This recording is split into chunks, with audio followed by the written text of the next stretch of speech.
Oh, she's smiling. She's smiling. I think we need to roll it. Okay, let's go. Yeah. Okay, let's start. I think you should get your crowd, tame your crowd. Yes. Say something else to do. Hello. Yes.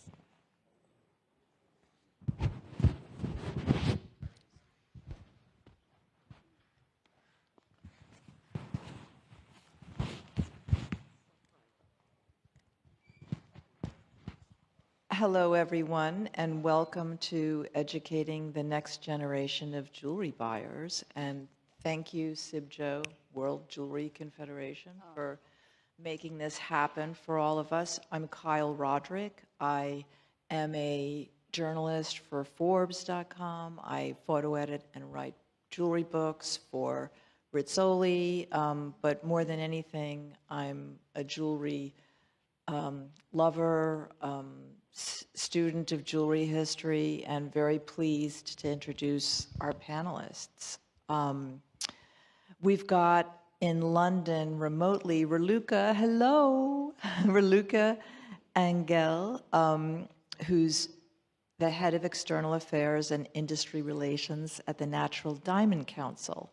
And the NDC, as many of you may already know, is the only organization delivering diamond stories to key segments, key global demographic segments. And the NDC also supports retailers and jewelers and independent designers, brands, in communicating compelling diamond stories that can inspire consumers, but also educate them.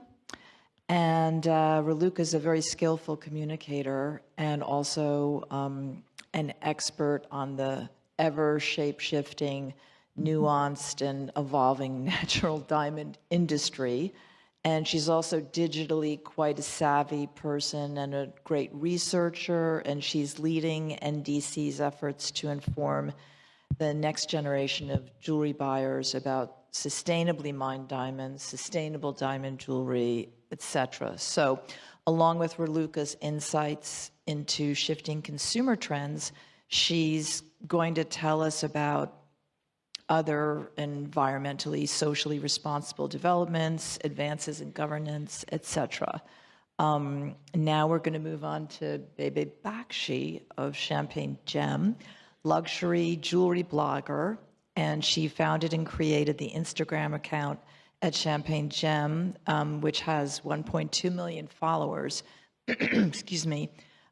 Baby's coverage is important because she shows and tells why certain designs, materials, and diamond jewels are superb, delivering actionable information to the world of jewelry shoppers, collectors, retailers, and other professionals who are forever on the hunt for news and information that they can use to, again, inform, educate, and excite people about diamond jewelry. So I also wanted to add that she's based in Australia, but she's like a global jewelry nomad covering jewelry on every continent except Antarctica. She's very clued into the diamond retail jewelry zeitgeist, especially with Gen Z, Gen Alpha consumers.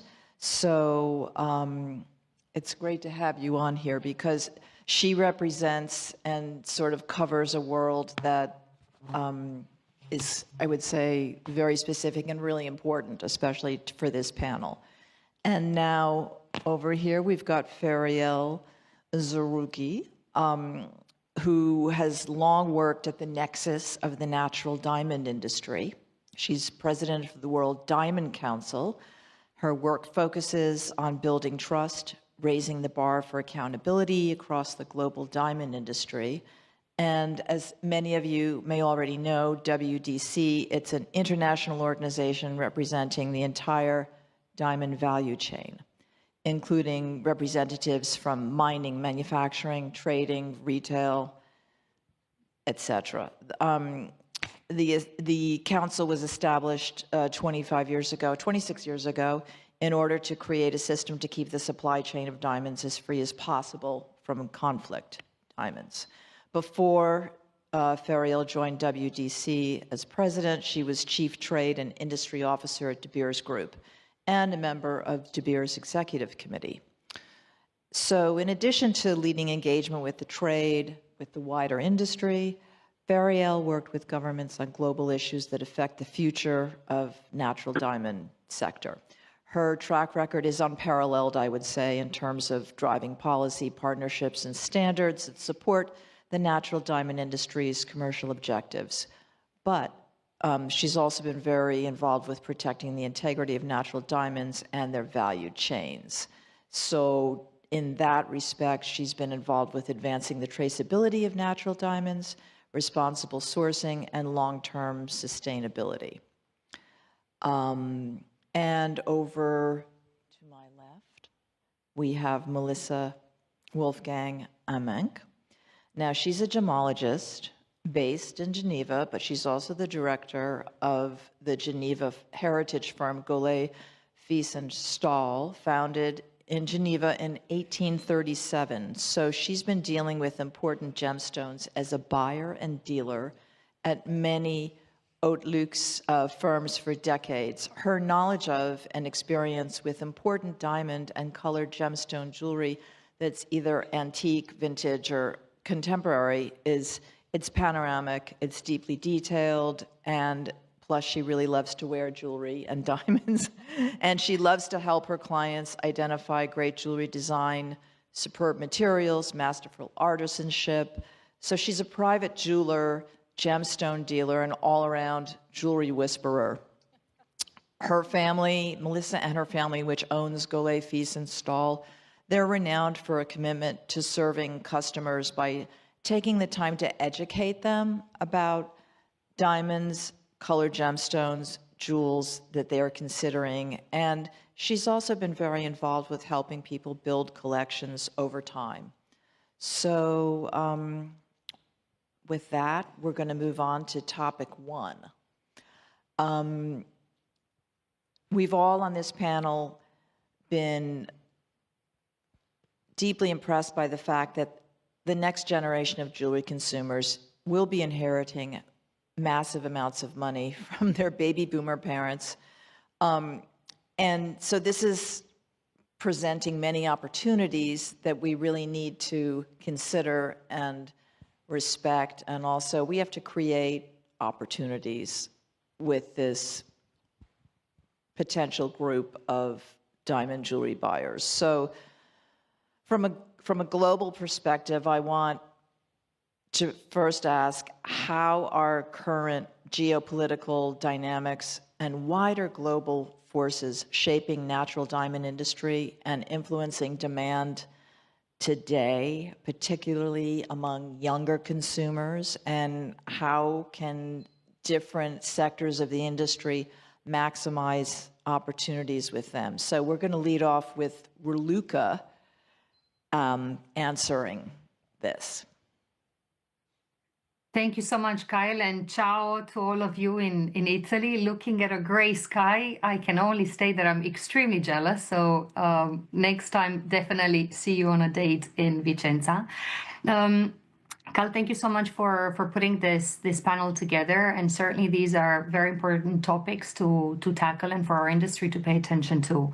Now, with regards to your question, I'd like to start a little bit by telling you the consumer base and the target audience that the Natural Diamond Council has. We're very much looking at Zillennials. That's the millennial generation you were talking about, and Gen Z.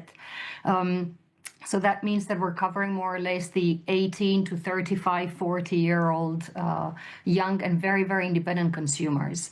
Now, in order to understand anything that affects our consumers, we need to understand them and what is it that we want to do.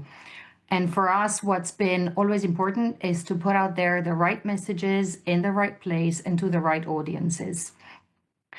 I'd like to highlight the fact that what we're always doing is that we're making sure that we target and we instill an inspiration and also education around natural diamonds for all of those consumers.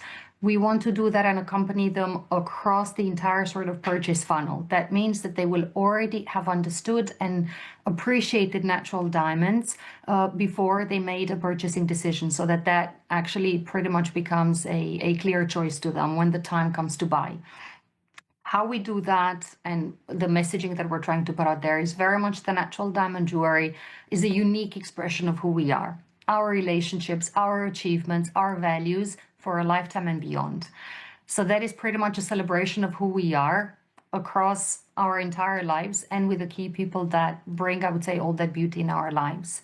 Now, those millennials are incredibly special, and us here in the audience, we're pretty much part of that target audience and group. And we absolutely seek, I would say, showing our personality through clothing and especially jewelry. Jewelry is not only the cherry on top of the cake, but it's absolutely essential. It's always with us. It's one of the most personal things we will ever carry with us. We've seen that our consumer base very much loves the adaptation of the jewelry. They love to put their style out there through the choices that they make. So very much their purchasing decision will be looking at themselves first. How is it that they want to express themselves? This can change also throughout our lives. It can change according to the moments we want to be placed in, as well as the relationships that we want to celebrate. So it's a very, very highly conscious of their appearances, sort of a society that we're looking at and target audience that we have. They very closely follow celebrity news. Now, our stats show that on average, there is a daily media consumption of 9.5 hours. That's a lot. That means that ongoingly, you're in tune with a lot of elements and a lot of, I would say, celebrity information that comes to you on an ongoing basis. That means that this generation... This means that this generation is more influenced by celebrity endorsements than before. I don't know if I've heard you well that there was, yeah, I can see you, Kyle. You wanted to ask me a question. Is that true for men and women, all genders? Because I'm interested in, because it seems like there's more diamond purchases from the research that I've looked at. Men are buying more. So can you talk about that and also about China and Asia?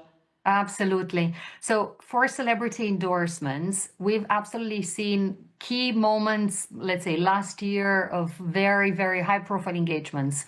Of course, you have Taylor Swift with Travis Kelce, where we've seen a lot of inspiration on trends, but you mentioned men. So I would say that Benny Blanco, in the wedding that we've seen of him and Selena Gomez, it wasn't just Selena Gomez's jewelry presenting her unique sense of style, but it was also his. So he absolutely stood his ground.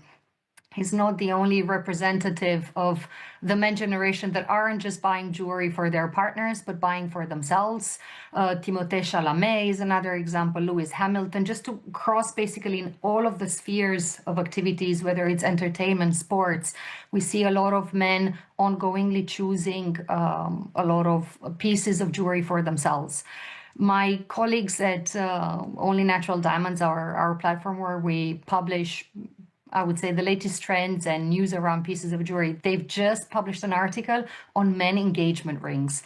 It's a fascinating ring, so it's a fascinating trend and read. So I definitely encourage you to hop onto our website and check it out, where it's not just same-sex partners getting engaged and offering these pieces of jewelry to each other, but also men in general offering these new assets. So I would say to all the men around us, let's make sure they raise up to that level. You asked me about China, and indeed, Kyle, we've been talking about it. China is filled with digital natives. Chinese audiences very much love and have a deep appreciation for uniqueness, for sophistication, and for adapting, buying more adapted pieces of jewelry rather than mainstream. And that's a very strong association with the values that they have and also the rarity appreciation that they have. Our colleagues in China, actually in partnership with Shanghai Diamond Exchange, they've put out a fantastic marketing campaign with actor Deng Wei, and the level of excitement that we've had, both men, women in general, have been incredibly positive towards his new trends and certainly new pieces of jewelry that he's been wearing. Okay, thanks. I want to then go over to Feriel because I'm interested in the global forces that are affecting Can we talk about that? The Yeah. geopolitical, geoeconomic forces that are affecting this. Thanks, Kyle, and Raluca, thanks for giving that insight for China. I would like to take a step back, and when I look at the global picture, I think there are I like to think in threes. There are three major forces that are shaping the industry today. The first one is scarcity in supply. That's no secret. I mean, it's a fact. Many of the mines are reaching their end of life. There hasn't been any new major recovery found for new sources of supply, and existing smaller junior mines are closing down. So looking into the future, there will be a tightening of supply of product of natural diamonds coming into the market. The second force is geopolitics. You know, consumers are very important, but at the same time, now more than ever, the political landscape is actually impacting trade. And over the last 4 years, it's been and currently, it continues to be very volatile. So we started with sanctions, now we've got tariffs, even currency exchanges that, you know, make diamonds more expensive in certain markets, and all of that impacts. And then, Kyle, you mentioned that the largest ever recorded transfer of generational wealth is going to happen over the next 2 decades, where we are going to be faced with new consumers, Gen Z and Gen Alpha, that, unlike us, will have money to spend, okay? So this is a huge opportunity. They're going to inherit this money. They will have disposable income. But in the world that they live in, which is very different to ours, AI, you know, very data-rich, integrity poor, lots of information being thrown at them. It's authenticity becomes so important. And we have a huge opportunity if we manage this correctly as the natural diamond industry, but also as the jewelry industry as a whole. So from my perspective, I believe that the most important thing, the most important currency is trust. Mm-hmm. Right. And with that, let's go to Melissa, the private jeweler, the person who you often work with people who are picking out engagement rings or anniversary rings, et cetera, et cetera. Can you talk about how people have to start viewing jewelry as not just a luxury, it's actually something much deeper than that? So, yes, absolutely. I agree with you. I try to approach all of my clients with the goal of creating an enjoyable experience. I feel that the younger my clients are, the more experience-based they are, and they have a tendency to view, and this is a very gross generalization, to view buying jewelry as something they need to do. Like, I need to commemorate an engagement with an engagement ring. I need to commemorate a birth with a push present.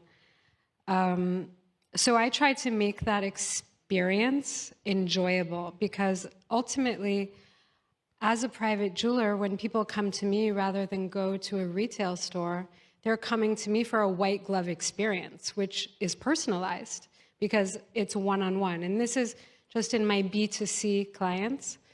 And ultimately, I'm aware of these amazing commemorative and sentimental moments in these people's lives before half of the 2 people in this relationship.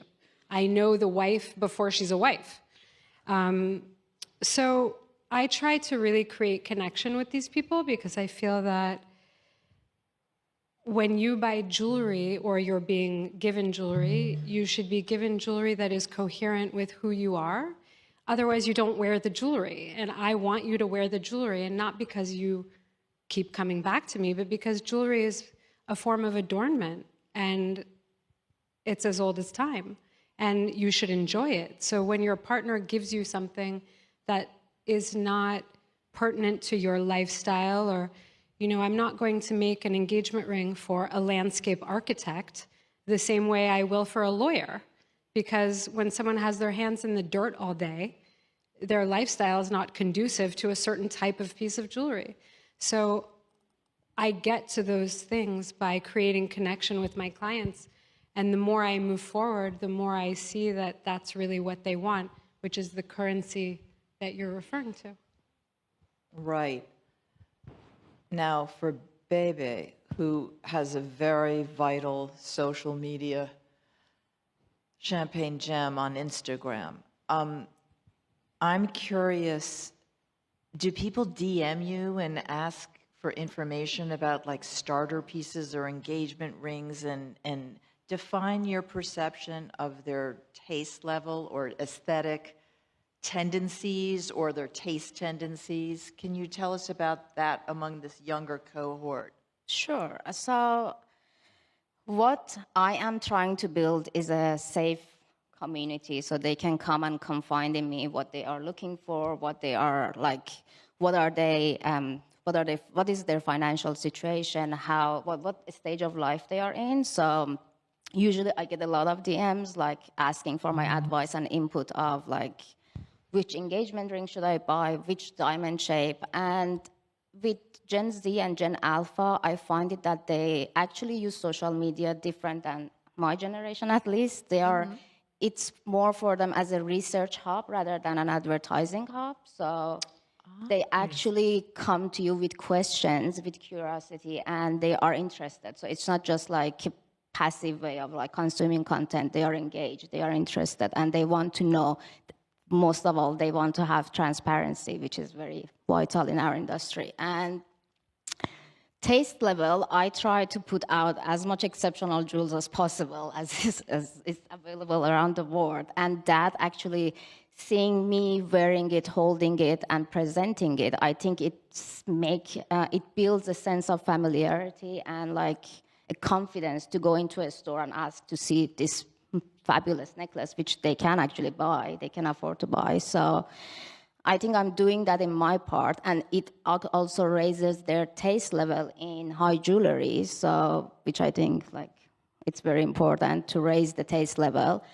And Gen Z and Gen Alpha, as Raluca mentioned, they use jewelry as a way to identify themselves, and it's a self-expression. So even a starting point in collecting jewelry is more intentional. It has to have a meaning, like it has to be aligned with their values. So they're very deliberate. Very deliberate. Like they just don't buy like because I they think like it seems to me like they're much more deliberate than us, than how I am. Like I see was. something and I'm like, oh, I like that. But right. not necessarily there is an intention or meaning behind it, but I just like it. But these generation like are different, and they are very into meaning and to have like as a way to express themselves properly. And yeah, like and it is going to be a beautiful start to their journey of collecting high jewelry eventually. So even a starting point is very important. And if you are their jeweler and you treat them well, you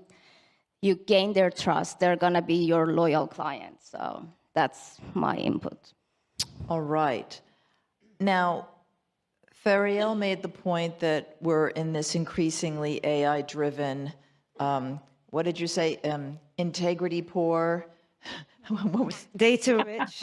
data-rich and integrity-poor world. But so how can the jewelry industry communicate effectively, educate the next generation of buyers? How can they also make it clear that there are some very distinct environmental differences between the production of lab-grown diamonds versus, let's say, many natural diamond mines, which in fact can be very rigorously controlled from an environmental safety point of view? So I'd like you to lead off by answering these questions, and then I'd like to hear what Raluca has to say. Thanks. And, you know, I just want to comment quickly on what Bebe said. I have never realized that, you know, people are using Instagram as a research tool. Oh. I've seen it because that's what happens at home, but I've never actually clocked on to that. So this is the great thing about these types of events. I want to thank Dr. Gaetano Cavalieri and CIBJO, and of course also the Italian exhibition group for pulling us together, because every time I am here, I learn. And I think that's great, because I'm going to use that. From an AI world that we're living in, I'm genuinely worried about the future generations who, by the way, are going to take care of us. This content-rich, data-rich, integrity-poor is a real thing. So, for example, with lab-grown diamonds, or synthetic diamonds, they have been, as an industry, very strong at marketing on these social platforms. Yes. And essentially, the marketing that they've gone through is, I do not come from a mine, there is no mining involved, therefore, I am sustainable, which is factually incorrect. And nobody is questioning that. So, as we all know, lab-grown diamonds require ingredients that come from 6 to 10 mines, by the way, that also include cobalt, okay, which is questionable, iron, nickel, and the list goes on. And that's just the ingredients. And then after that, you've got the actual creation, once you've gotten the ingredients, which requires these reactors in these factories, not labs, that actually recreate this extreme pressure, extreme temperature that uses coal-fueled electricity. So this entire notion that I am lab-grown, man-made, and not mined is factually incorrect. They require, as I said, 6 to 10 mines. And the fact that they claim that they are sustainable, again, is factually incorrect. But on the social media side, they have done a great job, and I can recognize, you know, that. And I think, you know, how do we combat this fake news, fake information, when we are, you know, following all the rules, highly regulated, blah, blah, blah, but it's too boring to communicate. And I think that's where we really need to understand this new generation that we're speaking to, because if they lose trust, I do believe this, if they lose trust with the jewellery industry, which includes lab-grown, they will lose trust with the jewellery industry. They will lose trust with content that's put out there. That's why creators like Bebe have a follower that trusts and asks her the questions. They don't come to me, they don't go to... And the days of NGOs, where brands used to be scared of NGOs, an expose would happen months later, years... That's not really what we're worried about now. Any 14-year-old with a mobile phone can make a story, go viral, and immediately your brand is cancelled, right? So you need influencers that can put the truth out there, right? And that has been so difficult. So one thing I want to ask all the trade is get your facts straight with lab-grown.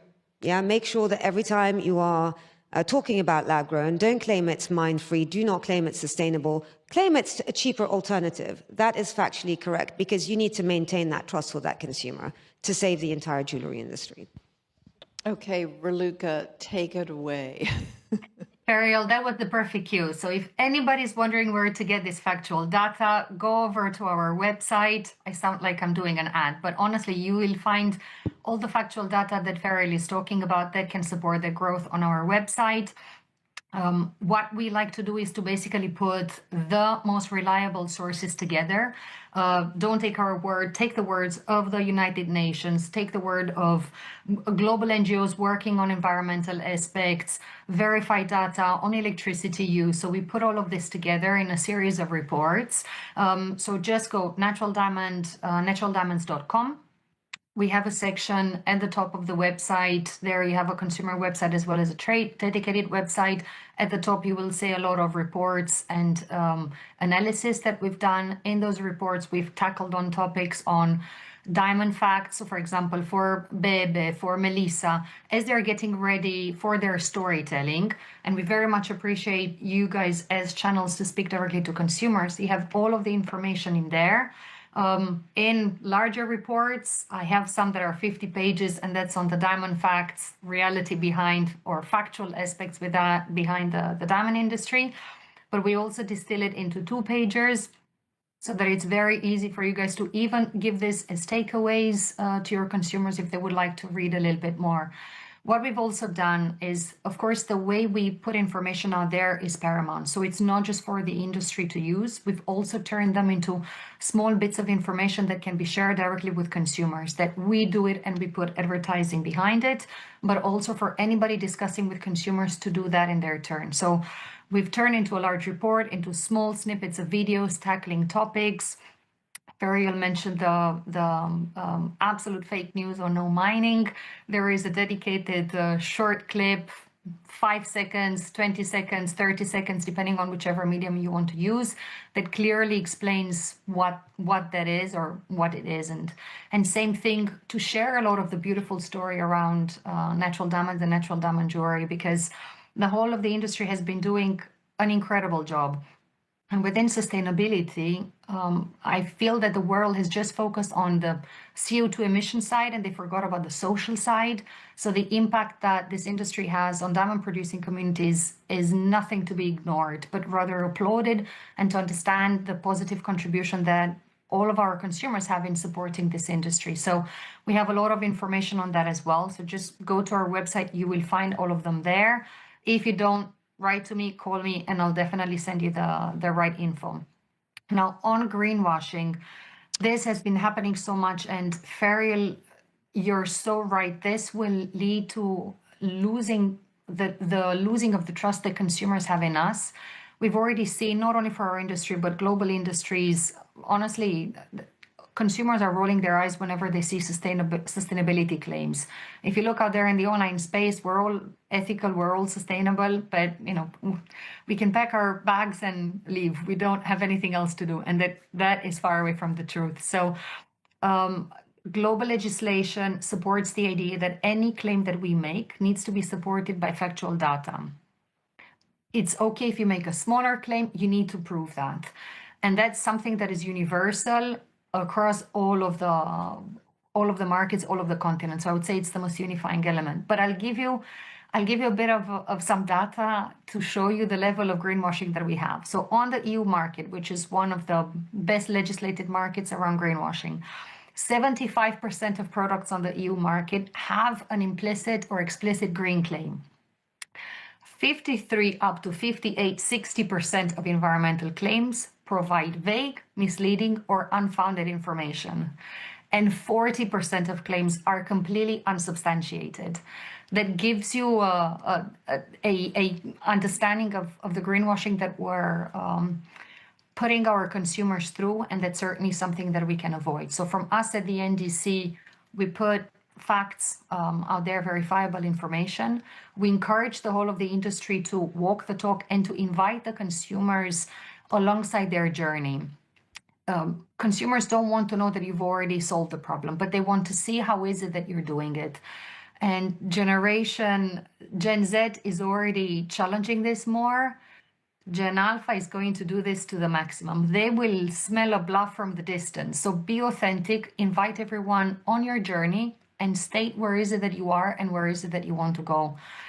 Third-party verification, third-party validation is instrumental. Our industry has organizations such as the Responsible Jewelry Council that can help with certifications on all of the measures that you uptake and the way you carry out your business. Make the most of such verifications, because that will validate all the claims that you can make, and you can proudly make them without worrying that you will not be able to support them. All right. Well, that was a big boost, because you can feel we're passionate, and Feriel and I have been talking about this at length, so we can have a panel about that. The problem is that there's this word sustainable that's bandied about, but no one can define it.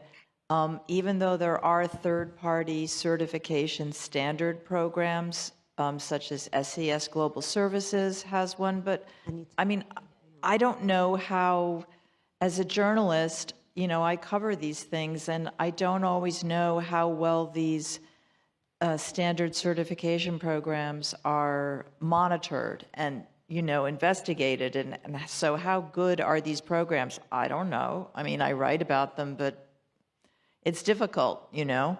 But I did want to add to that some data that people may find helpful. According to a recent McKinsey and Company last year study, 71% of Gen Z luxury buyers say that brand values are a major factor in their hard luxury purchasing decisions. And when they were asked about their preference for sustainable luxury goods, 73% of Gen Z consumers report they're willing to pay more for sustainable products. So I'm curious, since you're a private jeweler, how much of an interest do your clients have in sustainable jewelry? Tell me about this.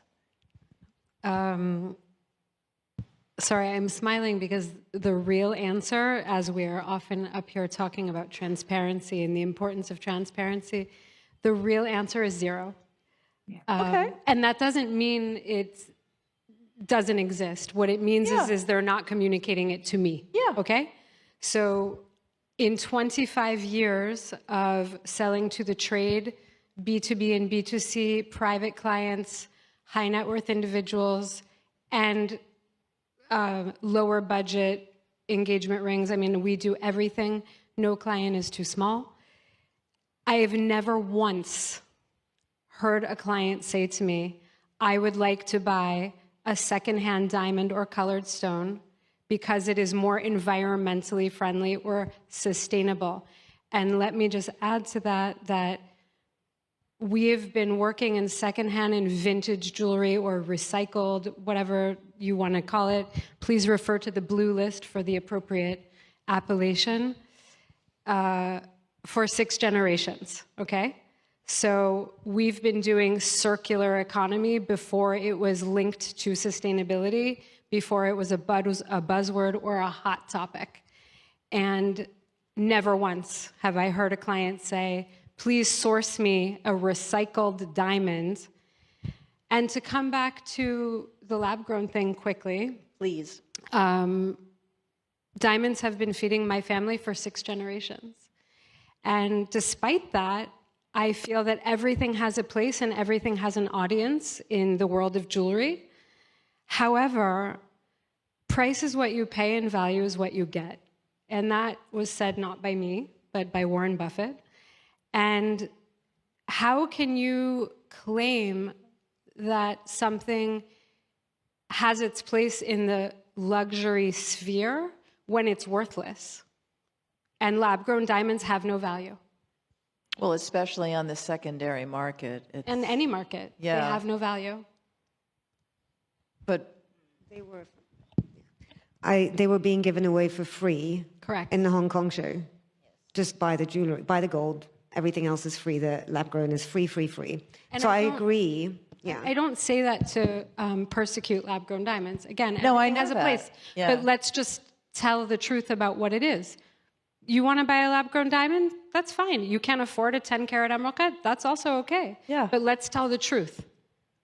And yet, though, you see, I see sometimes these super expensive, I mean, lab-grown diamond rings, and I'm just amazed that people will pay, you know, $15,000 for an emerald cut, you know, 4-carat, whatever. It makes no sense to me. And I did want to ask, you know, how do we communicate that this is sort of not good in the long run? Because there's no heritage value. The whole point about beautiful jewelry, as Raluca and Feriel always say, it's an emotional product. Diamonds are diamond jewelry. It's an emotional, it's a psychic thing. It's an identity thing. It's a cultural thing. It's a heritage thing. So, Feriel. Sorry, can I go ahead. just add something here? Like, as much as we want to say it doesn't have any value, which I agree 100%, but it's just that I think the way to go is not to shame the person who purchased it or is going to purchase it. Like, we don't know which stage of life they are at. And at the end of the day, as long as they have all the facts and they have all the transparency on what they are buying, so it doesn't matter. It's their choice, and you have to respect that. That's what I learned when I'm talking to my audience, when they are DMing me, oh my God, I found this 5-carat lab grown. And she's super excited about it. And I'm like, look, it's not my personal choice. I would never buy that. But if it makes you feel happy, because that's the end of the day, that's the goal. It's an emotional product. Like, even if it's a lab-grown diamond and they feel happy and proud wearing it, like, who am I to say you cannot? How am I to judge them? Like, so that is also a very fine line of telling people what it is and also like shaming them in buying something that's, to us, it's worthless. So it is a very fine line. I just need to make sure that we all understand this. And yeah. I think the example that you've set is exactly what we're trying to protect consumers from. So Kyle was saying 5 carats, lab grown at X amount. That's shocking, because that puts the fear into me, because you want to buy lab grown, that's absolutely fine, but sell it at the right price. So for me, there's no shame towards who's buying it. There is shame on you to those who are selling it at that price, because that is the problem. That is where you breach the trust, the currency with the next generation, with the current generation as well. And there's just 2 things that I want to add to what we were saying. I'm going to plug, because I agree with you. The definition of sustainability, we've been in panels. Everyone's got a different definition of sustainability. And so that is why under CIBJO, with the leadership of Gaetano, we developed the blue list that has a definition of what sustainable sourcing is, what ethical sourcing is, what responsible sourcing is. All these words have been defined in the most consultative manner, and it has been open for public consultation now for, I think, over 6 months, and we are at the final stages. So that is a key document. And in terms of which standard organization I trust, there is a thing that says, in God I trust, in everyone else I audit. The RJC is the only one that I trust, and the RJC is the only one that I trust because the RJC is ISEAL accredited. Not an ISEAL member, full stop, ISEAL accredited. So that means that they are audited, that their mechanisms are audited by ISEAL, which is a standard accreditation body. So any standard setting organization that is accredited by ISEAL is the one that I trust. So how do we get this information to consumers? It's so complicated. This is where we were talking about this. I don't know how to speak to a consumer, but she does. So for anyone that knows how to speak to consumers, any information that you need, the problem is, how do you get the correct information, and also right? Translate it properly This to is the it. consumer and make them interested to listen to you. We need to give these facts, but we need to understand what the questions are, because we don't have our finger on the pulse. So the question is that what I always get, that mining is not sustainable. Because you take something out the ground, but you don't put anything back in. But we had this discussion, and you literally clarified it, the whole thing for me. But I need that to, I actually need that support to be able to translate it to my audience as well. Yeah. So Bebe, use our website. I sound like a broken record, but Feriel said that once and I loved it. Your audiences will get the message when you're tired of repeating it. Since then, I've been using this because it's so true. We've done all this breakup and using bite-sized information on explaining what is it that mining does. Why is it that diamond mining is a very particular diamond type of mining? How is it that you can create a blueprint, the sort of learnings? It's an industry that has learned from its past. In 30 years, it's changed so much that other industries didn't even realize where is it that they need to improve, and we've already gone past. So it's creating these pieces of information. So we put it out there. We also share it directly with consumers on all of the networks. Our consumers are on their mobile phones 4 to 6 hours a day. So all of the pieces of content and our website, social media, everything that we do is catered especially to those mobile phones. So whether it's us sharing this information, now you know you can use us as a resource, and then you adapt it to your audiences, because voices such as yours, Bebe, are incredibly important. You get the information there, you get all the explanation, and you adapt it in your own tone of voice and through what you think about it, because the way we put it out there might not be what you're thinking about it. So adding your level of expertise and understanding will, I would say, distill this information for your consumers. So this sort of partnerships are what will get to the full understanding of these topics. And mass information has affected our global rhetoric, and it's affected journalism. Unfortunately, checking of sources doesn't happen the way it used to be. We definitely encourage, go check sources, go speak to a wider audience, and look for those verified pieces of information so that you get the rhetoric straight. And I wanted to go back on the pricing side of things. One of my colleagues has been saying this, and I find it incredible. We don't purchase, and our consumers don't purchase jewelry all the time. It's not like bread, eggs that you get on a weekly basis. And consumers know the prices, and they can see fluctuations. You buy pieces of jewelry, whether it's quarterly, half a year, yearly, but most of them are yearly. So when you get to that level, every time you go and you buy a piece of jewelry, you need to get re-educated, and you don't get the right price fluctuation. You don't remember how much you've paid for it. So why should it be now? So this is where honesty and trust and correctness, treat your consumers correctly, put that fair price out there, because once you gain a consumer, those consumers will bring further consumers and your business will grow.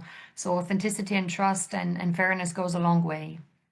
I would just like to add one thing to that about the trust and also about what Bebe does. I've heard from a lot of my younger private clients, they often come to me, especially when it's an engagement ring. It's quite daunting. It's an intimidating experience. Our industry is often perceived by the outside as very opaque. And I think that people like Bebe that diffuse a more accessible, I mean, okay, yeah, you post very important pieces, but the way in which you do it, to feel much more at ease when they walk into, for example, Graph. And they feel like they're watching a girlfriend. And that's important, because nobody should ever feel uncomfortable buying a piece of jewelry. 100%. It should, no matter how much money you're spending, it should always be an enjoyable experience, and you should feel comfortable to ask questions. And this is part of the misinformation issue, is just because it's on the internet doesn't mean it's true. Yeah. So Google University for buying diamonds, not great. And when I put my symptoms into the internet, maybe I have a very serious disease, which is why I go to the doctor.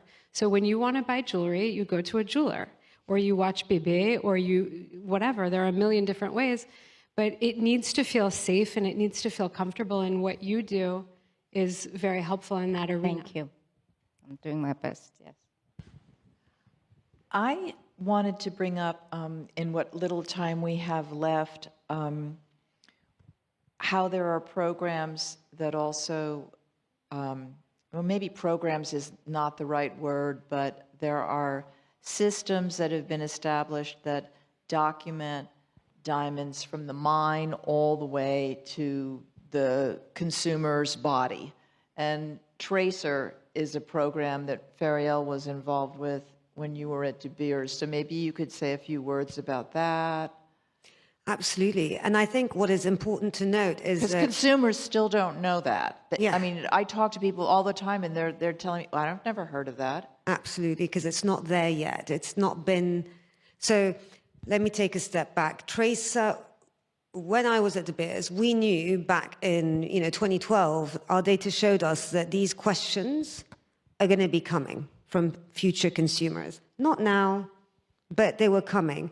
We also know the importance of aggregation in the diamond industry. I assume it's the same thing in the colored gemstone world. I have no idea.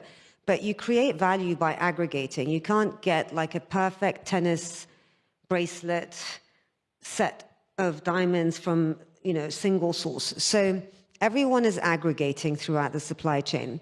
And to provide country of origin, to understand the impact, you need to understand where your product comes from, right? So essentially that brings you to country of origin. So for us, back in 2012, we started thinking about how do you continue to aggregate, because that is important, whilst providing traceability. And back then, data on country of origin was highly connected to quality. So like Persian rugs, right? Swiss watches. That's why people really wanted to know the origin, quality.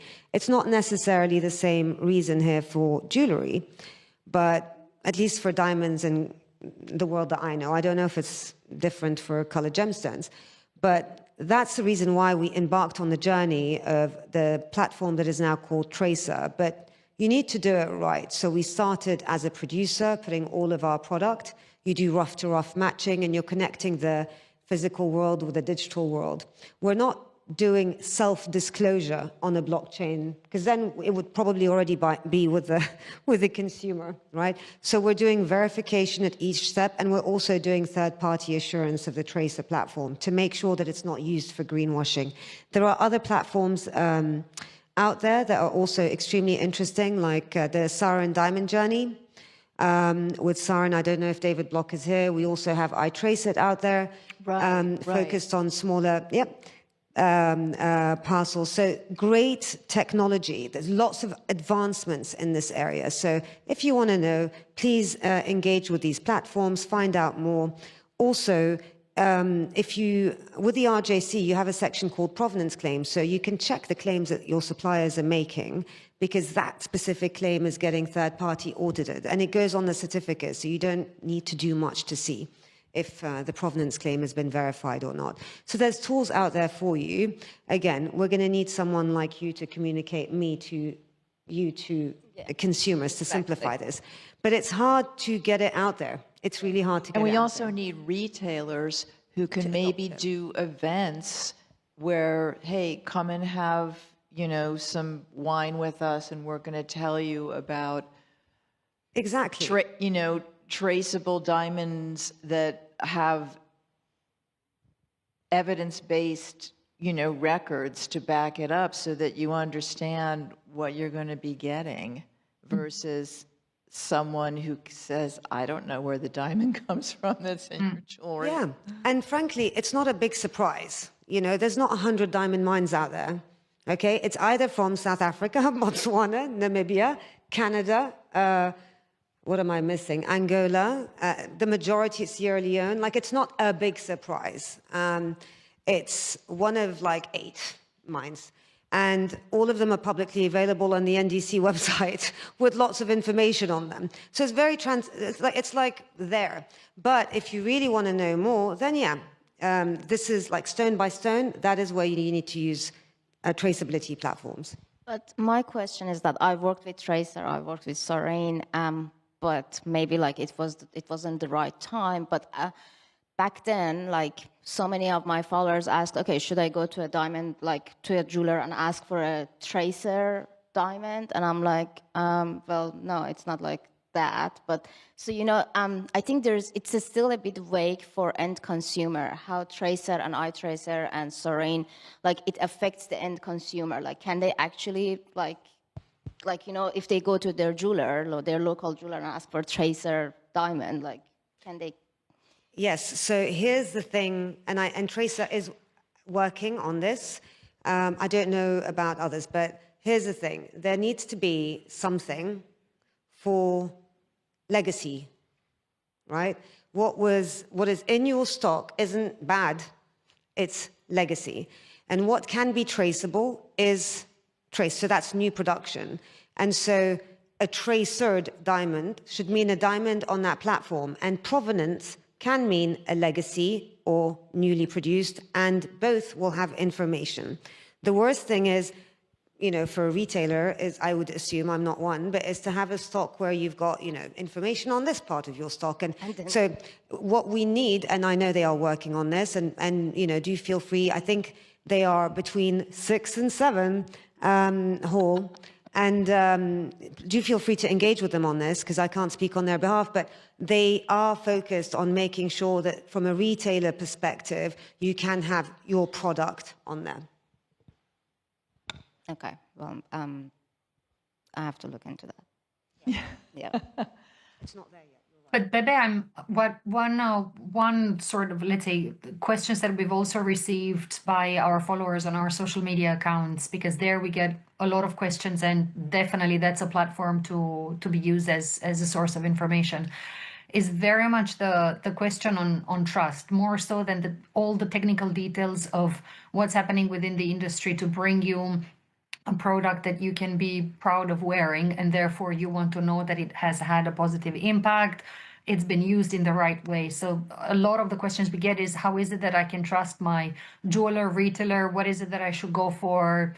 Any advice on where to go? So this is where I would always say, honestly, work with a jeweler that has certain accreditations, has certain processes, or you've been working with that jeweler throughout your time. Ask how is it that they do their sourcing, and sort of from that perspective, because we've gotten a lot of misunderstanding from consumers thinking that they would need to either control or be part of that environment. But you have an entire industry behind you that together they understand it's so interconnected and intertwined that all the actors need to do their absolute best and to go to the top to provide a beautiful emotional product that is supported by responsible measures. So it's a commitment that I feel the industry is going, and we're sort of, everybody needs to pull their own weight to bring a positive element to the conversation. So we always say, work with the jewelers, retailers, designers that you trust and that you know a little bit more of. And that's part of a way in which they can also communicate all the efforts that they put in their business. And that's very often connected to their own values, because this association happens at the providers of the service or product, as well as the receivers or consumers of those products. Okay, I wanted to ask Bebe, so since Melissa's clients have never once said, get me a sustainable diamond or gemstone, is there more interest among the people who follow you? Yes, I wanted to actually touch base on what you mentioned, but you sell vintage and estate pieces. That is a sustainable request. So I'm just thinking maybe they just don't word it as a sustainable purchase. But if someone is looking for a vintage piece, an estate piece is part of the circular economy that we are talking about. So it doesn't need to be like, I don't think the word has to be there, but I think it is part of the process that, like, nowadays I see so many of Gen Z, not Gen Alpha, but Gen Z and millennials like me, we are looking for, like, I'm looking for a vintage watch now, because I'm like, oh my God, like, I want to see a vintage, I want to own a vintage watch. What is this process? I think it is all because of that unconscious feeling like, okay, there are a lot of products on this world, so like I'm gonna reuse what is out there, and like it's gonna appreciate eventually. Like, I see so many of my clients who are estate and vintage dealers, they are doing huge sales to millennials and Gen Zs because they are looking for something that has that old world charm, and like, I don't know, like that is, I think that is part of the sustainability conversation that is like, somehow it's becoming ingrained in our brains, and vintage and estate is part of that, isn't it? It may be, but nobody, I agree with everything that you've said, and it's very possible, and perhaps on a subconscious level, it's going on. However, it's not been verbalized as an intention. Yeah. But I'm just saying, maybe like, not everyone verbalize it, but like, it's just like such a... Very possible. Yes. Very possible. But I get that a lot. Like, people are looking for something that is like, it's environment friendly, it's like there's provenance, there is like, they can trace it back to the source and how it affected the how it affected the community that's been around it. So like I get all of these questions, and I had a very productive discussion with Feriel. So I'm very confident, very confident to answer from now on. But I think, you know, I've heard this many times from retailers saying, nobody cares, no one asks me. Why do you want me to care about this thing? And my view is, well, now it's a bit formed. So for you, you are a research platform now. So that's why you're getting asked these questions. And I guess at point of sale, the fifth C matters, which is not conscience, but cost. Fifth C matters, but I think that what I observe in my B2B clients, because obviously I'm not ever referring to the trade here because I believe that the trade are making informed and educated decisions as it is their business to do so. But in my B2B clients, what I observe is that it's really taste. I've rarely heard someone say to me, find me a Georges L'Enfant 2-color gold bracelet because it's cheaper. It's because it's chic. It's because it's stylish. It's because that's what they want. So it's either trend-based or, you know, this is a topic I don't like to bring up often, but a lot of people don't feel safe wearing important jewelry anymore. This is and very true. People are going towards more 60s and 70s because it's bold, but it's gold and it's hard stone. So it's not ostentatious and they feel safe wearing it because nobody really knows what it is. It's With sort the of price of gold, I don't think like it's Yeah. really safe at this point. No, but anymore. you know what I mean. So Well, on that note, we have to wind up. Okay, sorry. We're a few minutes over, but thank you, CIBJO, Gaetano, and Stephen Benson for helping us Thank you. do this. Thank you, VICENZAORO, and thank you all for being here. thank you, Kyle. Thank you.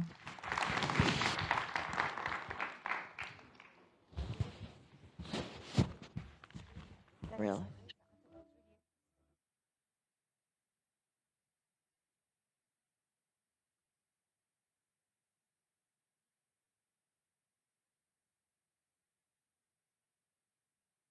Thank you as well. You've made this very easy. So see you tomorrow morning.